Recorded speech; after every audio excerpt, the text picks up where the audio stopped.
child's strap. It's like Jerry and the Pacemakers, you get to play guitar up here. Do I have the pick besides this one? Oh, that's so smart. Oh, thank you. Wow.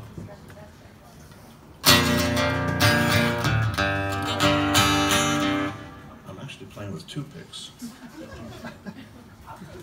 You will? What happened? Oh, that's what I wanted, see? Hi, everybody. Thanks so much for coming. So, here we are. And this journey really started when I came to America as an 8.5-year-old boy from Israel. And I know I don't look Swiss. And I couldn't speak a word of your language. I didn't know what anything was, and where I came from, it was the beginning of that country. We didn't have an infrastructure. We had not even a toilet. There was a hole in the ground outside. The walls had rocket holes. I'll take that. Somebody's phone? You're not sure? And so from my perspective, coming to America, we didn't even have toilet paper, literally. We had rags, and I didn't know any better. I was happy. And when I came to America, I just couldn't believe, you know, the land of plenty. The streets are paved with gold. Anything is possible. The land of dreams and all. So help me God, it's so true. For one thing, I'd never seen a television set, and the first time I ever even heard about it is when I saw a guy, I guess he was doing the news. In those days, way before you were born, television sets were in furniture about the size of coffins. You know, they were like 6 feet long. You'd have coffee and drinks and whatever it is on top. Usually there was a bar, whatever, on the bottom. And the TV screen, if you were lucky, was decent size. And there'd be a close-up of a guy in the head. I was so dumbstruck, I thought there was a guy in the box talking. Because I couldn't fathom that the sound and everything was, and the pictures were flying through the air. And that, you know, it's beyond, I still don't get it. So, and I went through the various hurdles I had to go through, language skills, how to learn it, people skills, and all that stuff, because English was my fourth language, not my first. I spoke Hebrew, and then Turkish and Spanish, Hungarian, and then finally English, and dropped a few and learned a few more. Anybody speak German? Hebrew? Hungarian? That's 3 for 3. Goulash, thanks. I speak English. I speak English actually so well that I actually taught 6th grade in Spanish Harlem, not too far from here. And my first day of being a teacher there, yeah, they called me Mr. Klein. On the first day in school, I heard words like "maricón, latino, judeo," which doesn't mean good morning, Jewish person. No. And I always worked. I worked at a deli in 15th Street and 5th Avenue, and was the assistant to Kate Lloyd at Vogue magazine, and worked as the assistant to the director of the Puerto Rican Interagency Council, a government research and development project, and just up and down the streets of New York. Lived it, breathed it, ate it, and had a band on the side. And we wanted to put together a band we never saw on stage.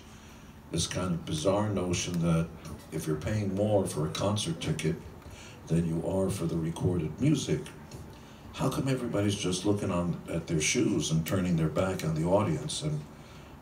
Or with Donovan's case, you know Donovan, right? Hey, man, that's bigger than this, whatever the chords are. And they had lots of hit records, and he'd come out bare feet, cross his legs and sort of squat down on the floor on a Persian carpet and light some incense, and you're paying full price for that? You're killing me. So we decided to just go up there and make a complete spectacle out of ourselves, and just no rules, just make it up. And here we are 44 years later, and it's still looking good. 44 years later, America's #1 gold record award-winning group of all time in all categories, bitch. Yeah.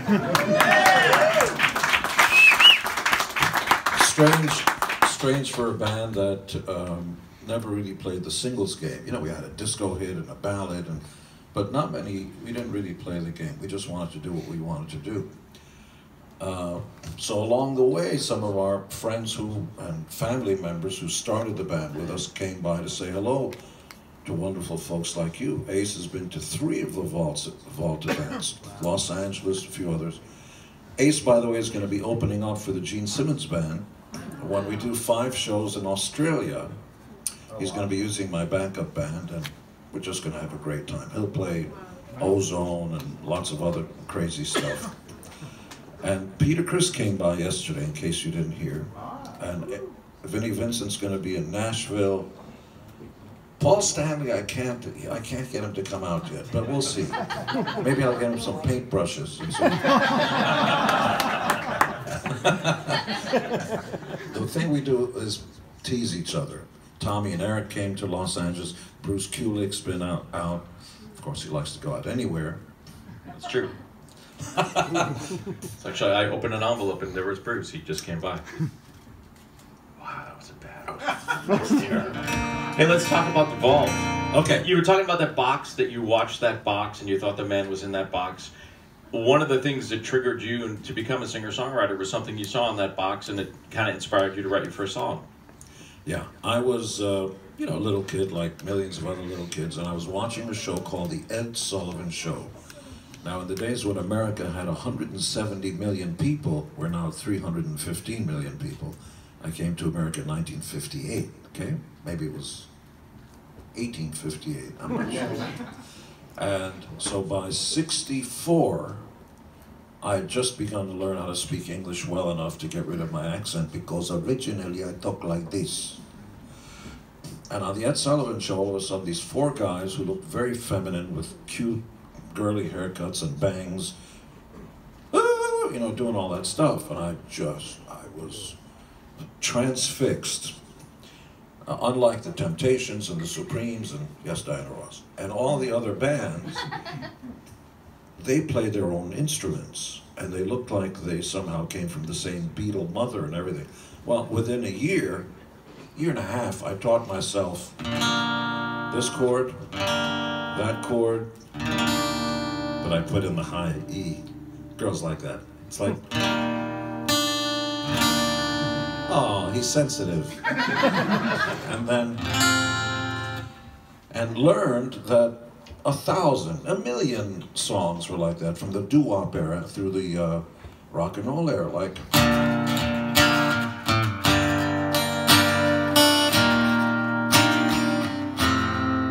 And usually a talking, right? My darling, oh fuck, he's gonna just kill me. I love you. And they all use the same chords. And then I learned 3 other chords, what's commonly referred to in blues terms as 1-4-5. Right? Those 4 chords. Wild thing. You make my heart, and there's Hang On Sloopy. And there was El Watusi. You remember that? Oh, I don't remember El Watusi. Ray Barretto. Oh, it's just me. Everyone else remembers O Watusi? No. Ray Barretto. I have all his albums. He also had Watermelon Man. That was a Latino thing. Anyway, so we had Hang on, slipping on. That was all those chords. Do you love me? Do you love me? Do you love me? Hundreds and hundreds, thousands and thousands of songs. So once I got that basic, I mean, blues is based on those things, right? Like, say something. Go ahead. Hey, baby, do you come here too? I said,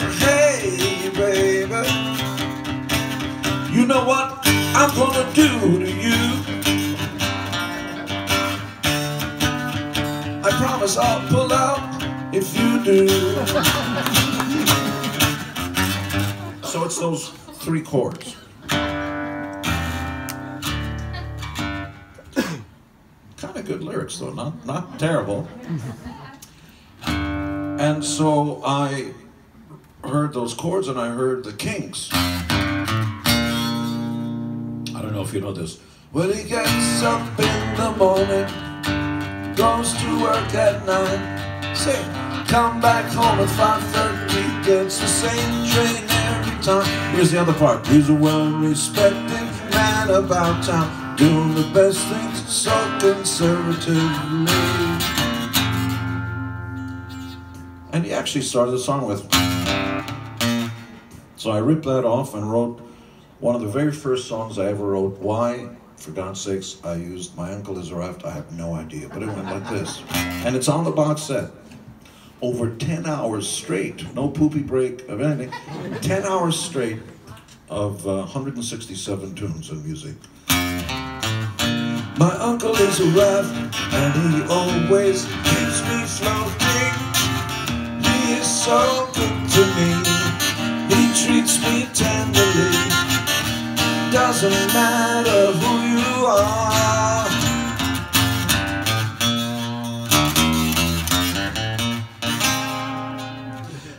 So all those formative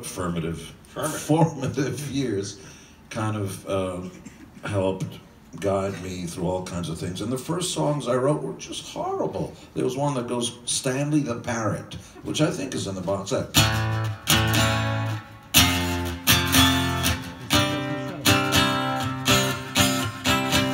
Horrible song. It's not on the vault. That's right, it's not on the vault. Because it's a horrible song. But it might be on the vault too. And it went, Stanley the Parrot regards himself as less than a man. He still regrets, so on and so forth. I wanted to be the Who. Stanley running round and on and on. But when we got together with Kiss, right at the beginning, Paul says, gee, I like those chords. Those are great chords because of the way they relate to each other, but it's not rock and roll enough. So he was the guy that went.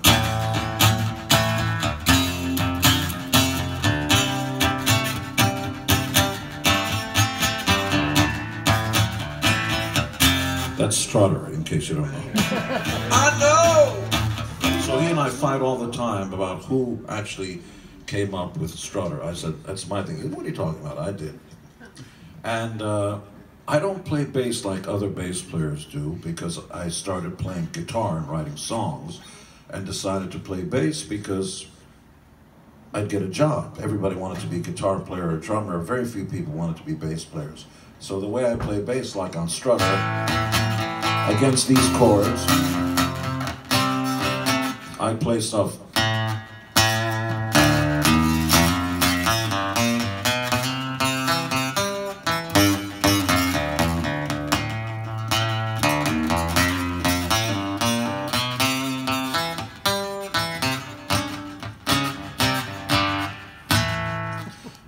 Almost like a string quartet. Everybody plays different melodies and the bass just kind of has its own melody. And the best bass players for me were always those guys, Paul McCartney and so on. Like, we love AC/DC, right?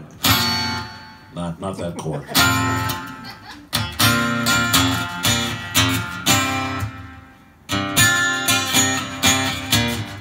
All that, you know what the bass player's playing?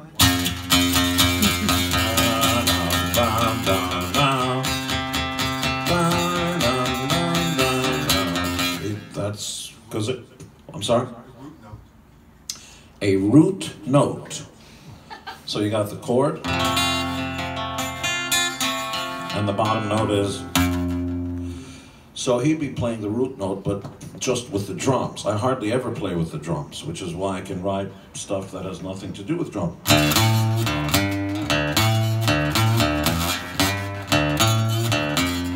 And that's me on the album doing the lick. But if you tried playing drums with that, it would be... But it's not that.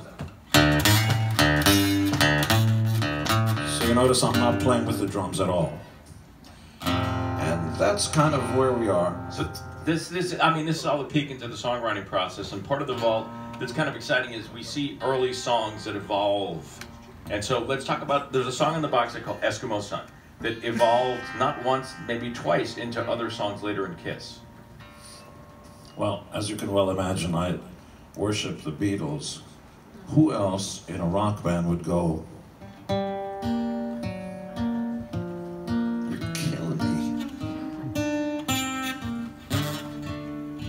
It's unbelievable. And that's the bridge. That's the way it starts. I'm sorry. Oh, was that one of the money bag sodas? My sodas, which are going to be available in all 7-Elevens. Yeah, I own the Moneybag logo. And by the way, that's Jim Cara, who actually works on the Punisher and the bass and the Axe basses. Yeah.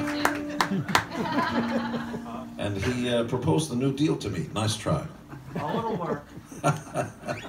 He wanted to get all the money wrong. And so I loved the Beatles and what they did, and still do. It still defies logic. And so I learned, you know, what they did and what he played. And he listened to country guys and blues guys, Chet Atkins, people like that. And so D minor is where I first learned from George Harrison. Here's a D major. I'm a little bit sad. That's a D minor. So kind of sad, evoking, melodic.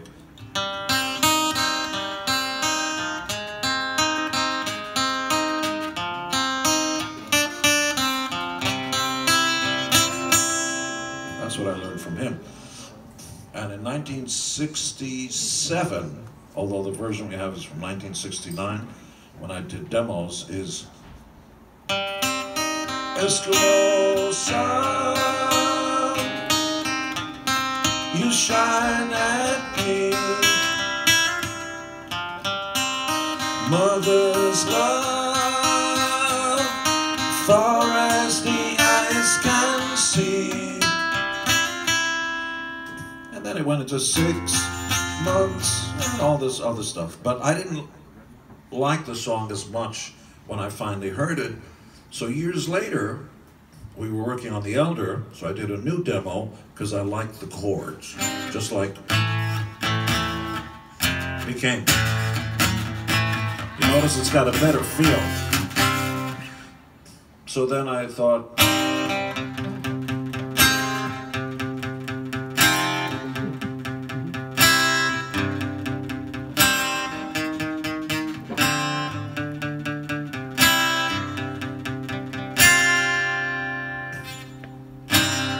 only you. That's an obscure song from The Elder, but it came from Eskimo Sun, and I kept doing that. There's a section that goes, I need your love, little bow. But I like this. So I reused that again for a solo record. It goes,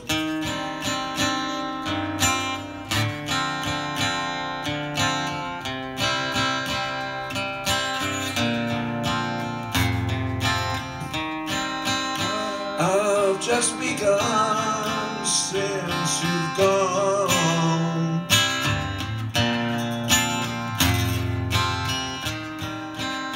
To understand I'm the only one.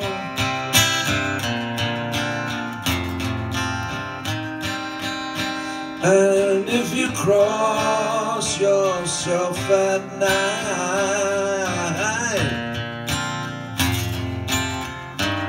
I'll turn and see you.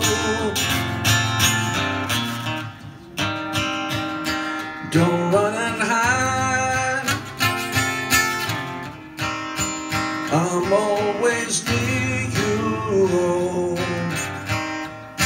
I'm always near you, near you. Here come those chords again. Remember those blues chords?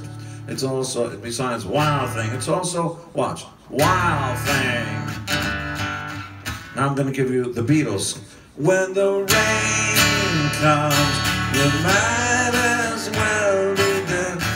When the rain comes, yeah, it's the same chords. And the guy that wrote Wild Thing, Wild Thing, also wrote, just call me Angel of the Morning, Angel. Same chords, because he only knew 3 chords.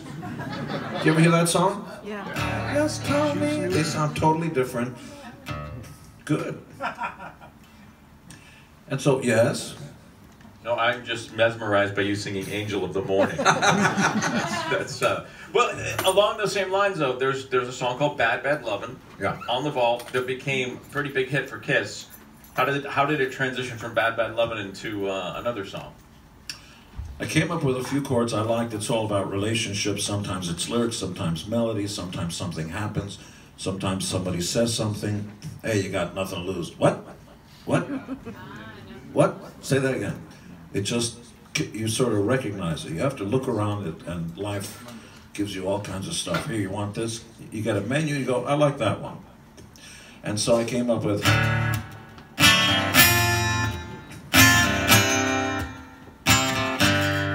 the original is, you know, all the asshole, cocky guy stuff. You need my love, baby, oh so bad. You're not the only one I've ever had. Oh, we can't say that, but it's true. If I say I want to set you free, don't you know you'll be in misery? And then the original chorus was, 'cause you give me bad, bad loving, loving I cannot do without. Don't you give me bad, bad loving, loving there is no doubt about. So I was watching the Three Stooges. You're all too young to know what that is. Oh, you know the Three Stooges? Oh, really? Okay, Blondie, name me one Three Stooge. She said Harpo. Marx Brothers.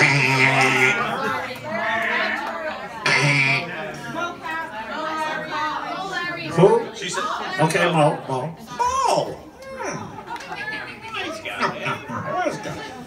So in that episode, Harpo was right. Those were the Ritz brothers, Groucho. No, Marx Brothers. That's right. Harry Ritz was one of the Ritz brothers. That's right. Joe Besser. Curly Joe Besser. But you're gorgeous, so it doesn't matter. So you can get away with everything. And so I'm watching them. They're in a hospital, and they're running from room to room, and their real kike names are, you know, Fine, or Feinstein, Feinowitz. What's that? Calling Dr. Howard, Dr. Fine, Dr. Howard. Dr. Howard, Dr. Fine, Dr. Howard. They Americanized their Jewish names. Dr. Howard, Dr. Fine, Dr. Howard. Calling Dr. Howard. I go, calling Dr. And then it came out like, calling Dr. Love, because I've got the cure you're thinking of. And I went, okay, that's what it is. You know, call me Dr. Love, call me Love, because I've got the cure you're thinking of. That's the little punchline. I got your cure right over here. You know what I mean. You know what I mean. Not so much you, but you know what I mean. And then put a lick on it.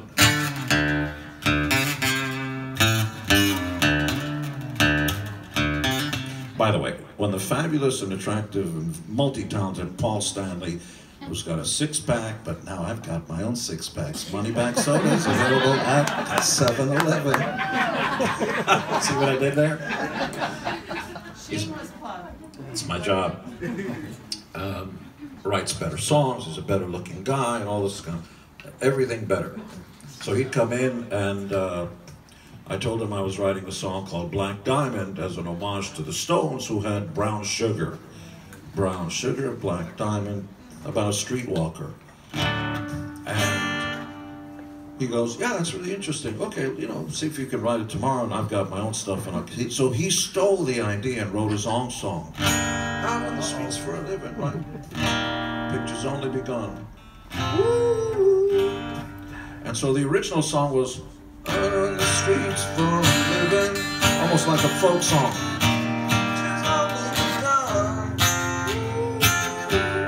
He wrote all that. And I said, you know, it's not rocking enough. We need a riff in it. So all those Paul Stanley songs that you love, all those riffs, they're mine. This,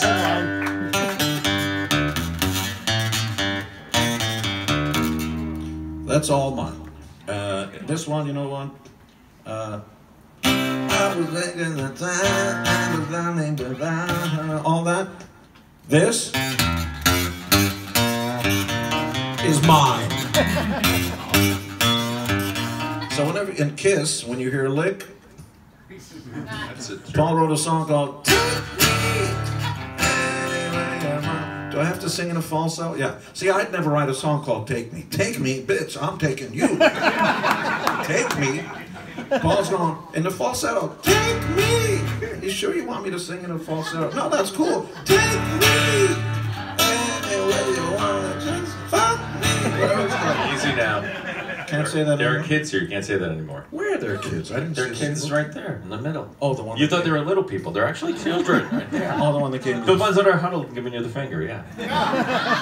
Can you tell he came from show business? He'll suck up the oxygen and won't let me do the joke. So, the riff that goes, that's me.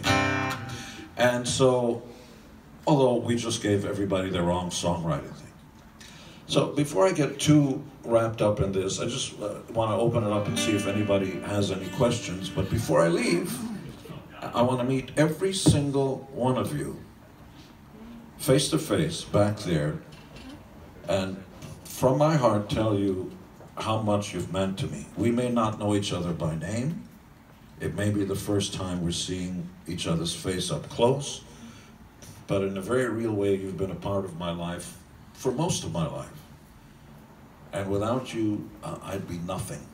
And I'm not saying that because I have to. And I wanted to do this because I didn't want to die and have the word posthumous, you know, that word you hear. Oh, this guy died, now here are these lost tracks. The idea behind the vault, and wait until you see this monster, it weighs over 40 pounds and it's the largest box set of all time. We're all very proud of it. But we decided early on to do something that had never been done before. We're going to meet every single one of you, and I'm going to look in your faces and tell you how much you've meant to me all my life, and thank you for making my life possible. You'll see, I'll get a little choked up. So you want to open it up for a few? Sure. Anybody have any questions? Come on forward over here. Coming up. Leave your laundry there. Hi, good morning, Gene. I noticed that Kiss recently copyrighted The End or something. Back a little bit. End of the road. End of the Road. I was curious, hoping that it's not the end of the road, but... I'll interrupt you for a second. I had nothing to do with that. I really don't know who stuck it on there, and I don't know if it's a fan or somebody in the band. I would tell you the truth. I literally don't know anything about it. Kiss is playing some big outdoor shows in Spain in July. Around there, the Gene Simmons band is headlining some festivals and stuff like that. We're very lucky. I have a ball doing it. Play obscure songs like I and all kinds of She's So European stuff we've never played before. So I got to have a great time, but as regards your comment, I have no idea. Thank you. Come over. I really don't think I need a microphone. I got Do it. Rob Project. There you go. The box set is based around your songwriting. And my question to you is, especially because Kiss really hasn't had a very prolific discography like the last 25 years or so, 3 studio albums. My question is, 2 questions. Do you still write much? And when you do write, are you writing predominantly on guitar? Do you write on bass? What's your method of songwriting? I don't have a method. Sometimes I do the same things you guys do, which is hum in the shower. Except when something hits me, I do something about it. In the middle of the night, I literally woke up. I dream 1,000 dreams. I'd cry 1,000,000 tears for you. If you just give me a smile, I could die and be happy too. I thought it was, it must be a lullaby or something I heard before. I strangely discovered it never been written before. So I wrote that in my mind. Right. Some things are keyboards. Christine 16 was keyboards. That's me on the record. Bing, bing, bing, bing, Really? bing. Yeah, I mean, I can do triads and everything. But It just happens. I don't know. I think any songwriter is going to tell you. It's different with people who do jingles. A jingle house will say, we need something that's got, you know, talk about a car, talk about how fast it is. They'll give you some things, or like The Roots and Jimmy Fallon, somebody say, I live in Hoboken and I bought a pair of shoes. And all of a sudden the guy starts rapping, I got the Hoboken above us shoes. Music is much more complex to come up with a memorable melody, and it's becoming a lost art, actually, because people are just talking. Let me give you the beat. No, fuck the beat, give me the melody. I'm sorry I said a poop word again. He said duck, kids, he said duck the beat. Jimmy, you want to ask a question? No. You don't want to? Yeah. You know every Beatles song. I've heard you play so many. Have you ever figured out And Your Bird Can Sing? No, because And Your Bird Can Sing, I got your bird right over here. And Your Bird Can Sing was actually a song that John Lennon wrote that he didn't like. And when they brought it into the studio, it was McCartney who loved the chordal changes and made Harrison. I mean, if you can remember anything about And Your Bird Can Sing, it's that phenomenal symphonic 4-part harmony guitar thing. The melodies that tell you everything that you want to do, and you know, it's okay melody, but what you remember is that symphonic, soaring, beautiful harmonic melody. That's McCartney, and Harrison just goes, you sure you want this if you talk like that? You sure you want? And yeah, you can figure out the chords, but you don't have to sit there for a few days and figure out those melodies. And the harmonies, amazing. Just amazing. What they did with 2 guitars and a bass is unbelievable. Gene, I know you're obviously a New York guy from the time you were 8 years old. And good looking. And great looking, obviously. You're here in you know, Soho, New York City, with, I don't know, 100 people maybe. But you started in the clubs in New York, but I know that the big goal for you guys, as I'm sure all the fans here know, was Madison Square Garden. I was lucky enough to see you at Madison Square Garden in 1977 on my birthday when I was 11 years old, and you know, it was the biggest deal in my life. You went alone or with your mom? I was with my mom. What's your mom's name? Doris. Oh, I remember. Yeah, she remembers you too, Gene. She didn't want me to come here today, so, and it was special because I was with my dad, who died about a year after that. It was a big deal. We drove down from Boston. We stayed at the St. Regis, and we walked out of Madison Square Garden. You drove down from Boston? We did, because you guys couldn't play Boston because of the fire laws at Boston Garden. Yeah, because it was all made out of wood. Yeah, and my dad subscribed to the Sunday Times. There was an article in the Sunday Times that you guys were going to be playing Madison Square Garden. I was 10 years old, and I read it, and I said, holy shit, I want to go see Kiss. It's on my birthday. And my dad said, we'll take the whole family down. Wow. And we drove down to see you guys. And I'm just wondering, obviously you're here, you're relaxed, you're with your, you know, your friends, your family. What was it like? What was it like in 1977 playing the Garden for the first time? All these crazy fans and you finally achieving that. What did it feel like? The perspective, thank you for all that. Thank you. Thank you. The perspective is only gets clearer with time. When you're younger in your 20s, and you know, we were in our 20s, I could barely wipe my ass effectively. Oops, I said poopy word again. And you got to remember, we started in '74. By the end of '75, or early '76, we're headlining Anaheim Stadium before MTV, before digital, even before voicemail. It just happened so fast that we didn't have a chance to understand what it all was. You're just sort of here. Talk about perspective. You're on a roller coaster ride. You know, you're just sort of catching your breath. So can you see it? You can't see anything because it's all going by so fast. It's only when you're later watching the movies, oh, that's what it was. Perspective is everything. So I'd like to, you know, wax poetic and prolific and about all that stuff. We didn't have a clue what was going on. Didn't know what the word branding meant, didn't know about business. I was making $75 a week then. We played 3 days Madison Square Garden. Our salaries went up to $85 a week. And I thought I was the king of the world. You know, it's all about perspective. But what an amazing ride. And we still do great, you know, play stadiums and here and there. So this is a bit of a follow-up to that last question. When did you have the aha moment that I've got this, I made it through all the challenges and the struggles? I'm a delusional guy. I'm aware of it. They say that psychos and killers and bad people are also aware they're bad, but they don't do anything about it because they're bad. So I'm aware I'm delusional, and I don't want to do anything about it because it works for me. I know I'm not the best looking guy in the world, but I'm fucking fearless. I will walk up to the most beautiful, you know, anything, and just go right for it no matter what. Because all you can say is no, right? So I started to go off on my own again. What was your question? When did you feel like you made it, you got it? So part of the delusion was that we had yet to play our first concert on the road. We played New Year's Eve, 4th on the bill before our first record came out. And we were filling in for a group called the Michael Quattro Band. That was the brother of Susie Quattro, who had 5 shows in Canada. Our first show was going to be in South Edmonton University, because I've never gotten high and everything, and don't really, you know, abuse drugs and everything. I'll tell you exactly the date, what the ticket prices were. South Edmonton University.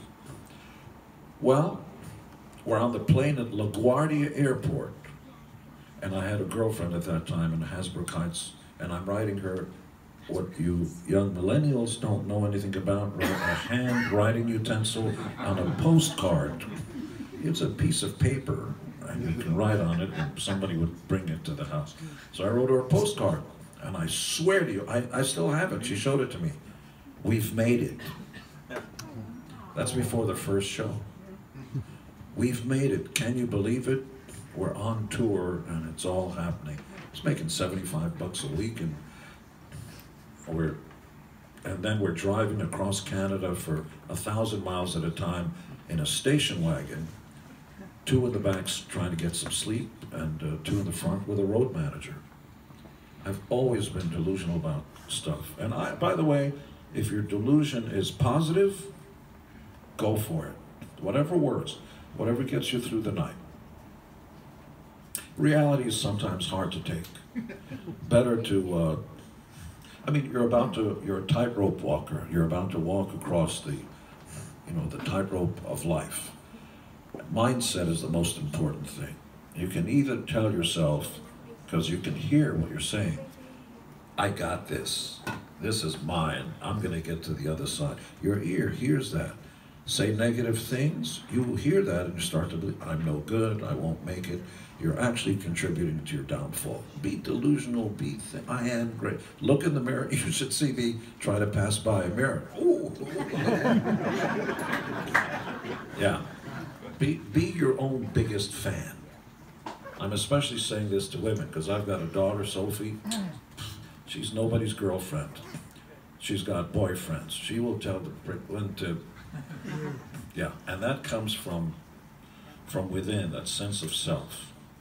So be strong, be delusional about yourself, be your own biggest fan. I am. We know that. Yeah. Well, who else?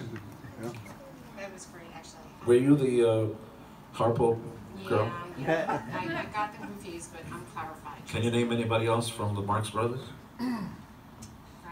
Groucho, good. That was my favorite, actually. Zeppo? Zeppo. Well, there's always Led Zeppo, but that's another. I like Led Zeppelin too. What? Gummo. Oh, that's real. Chico. Chico. I know. And Ira, of course. I have a question. I was born and raised in New York, and I wrote songs since I was about 7 years old. Has there been any songs like from Kiss that you've ever had an influence, say like from growing up in New York that have influenced any like lyrics that you've ever? Well, all those early songs came from kind of a New York vibe. It's tough to write Deuce and Strutter if you grow up on a farm. You know, they're just different lyrics, which is why country, I'm a pickup truck and I'm crying in my beer. And when you're in New York, you don't write stuff like that. And when Brian Wilson, who I know, writes, you know, little surf, a little, you know, the Four Seasons were New Jersey guys, and all the New York writers wrote about New York experiences, up on the roof. But in California, they don't know what up on the roof means. They don't live in apartment complexes. So yeah, all those early lyrics, out on the streets for a living and all that, that's New York. Sure. How you doing, Gene? First of all, I think I wanted to say thank you. I think the band and of course yourself, you make yourself very accessible to all the fans, which other bands have not. And I think when you guys first made it big, was that something you set out to do? Because, I mean, you guys have always been there for us, which I think is something great. Again, I want to say it would be easier in self-aggrandizement, notwithstanding. See, I can use big words too. We didn't know anything. You're just, somebody pushes you into the deep end of the pool and you have no long-range plan, nothing. It's just as the years went by, and it's been 44 years of touring and records and all the other businesses I'm involved in. As you go along, you realize what a lucky prick you are and how fortunate and blessed, use your own words. And at some point, you have to realize that without you, I wouldn't be here. I'd be who knows what. And I know dentists, and I was a teacher. Trust me, they're much more important than we are. People who get up on stage, the court jesters. But nobody goes, wow, teacher, can I have your autograph? Or doctors, you're such an amazing, you know, there goes a doctor. And we should, especially when you see people in uniform, police, firemen, you see the military, just go, that's my hero. We have a big hero here tonight. Where's Master Sergeant? There he is. Come on up. Come on up front.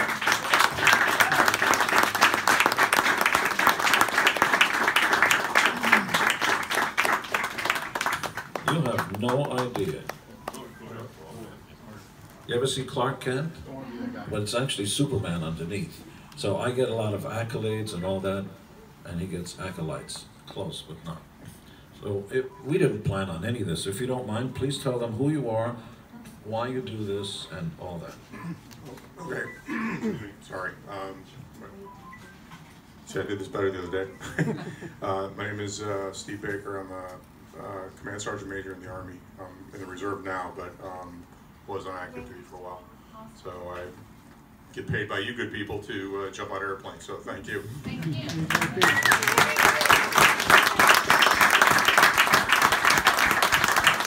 I don't consider myself a hero. I've served with a lot of heroes, but I'm just doing my job. But I thank you for all the attention and all the things that a lot of you don't know what he does for us on the side, and without any publicity whatsoever by his own orders, so to speak, because it's not about him at that point, it's about the guys that are in the hospital or whatever, so we're eternally grateful for all that. If you're going to start doing that, I'm going to cry like a 12-year-old girl, so stop it. I just wanted to, NBC did a piece on him yesterday. He happened to come up to where I was staying, and, you know, just to honor him and stuff. He thought he was just going to get a ticket and stuff, so we gave him some stuff. And you guys are going to love this, trust me. It's been on play since I got it, it's awesome. He's talking about the GeneSimmonsVault.com.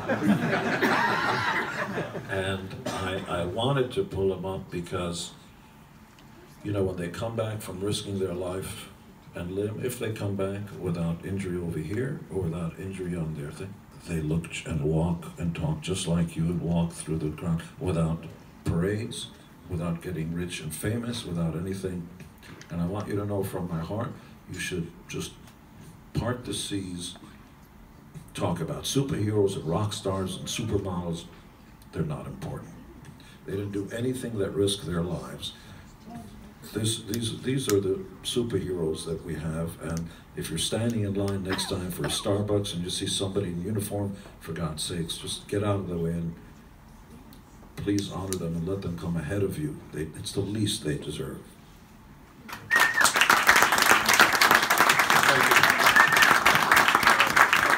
This wasn't planned, but I knew I was coming today, and if you give me just a second, I'm not supposed to give these out. I actually get in trouble for it, but I wanted to give you this.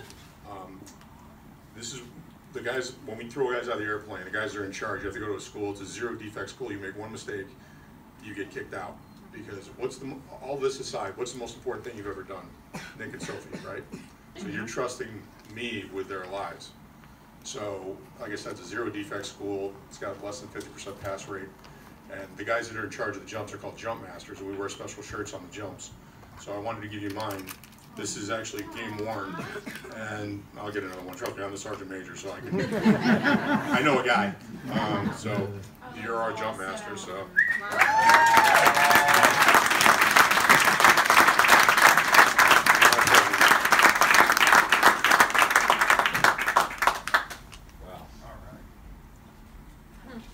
So the chicks like this too? Yeah. Let me see what I got back there. I mean, it's not for my.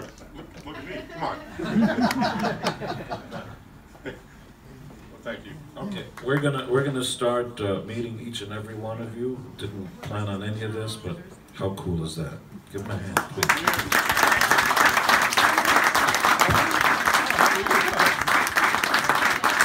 Our military is like the most badass guys on earth.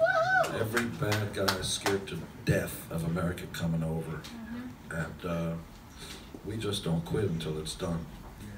Those Al Qaeda and Al-Aqsa Martyrs brigades and Hamas, and yeah, I know all those bad guys. They're all going to go away. Last thing they want is to see guys with the American flag coming at them. Trust me, no matter how much they do. Tick-tock, tick-tock. Not going to get in trouble for that, huh? Yeah, probably. All right, I want to tell you a quick story, and then we'll go.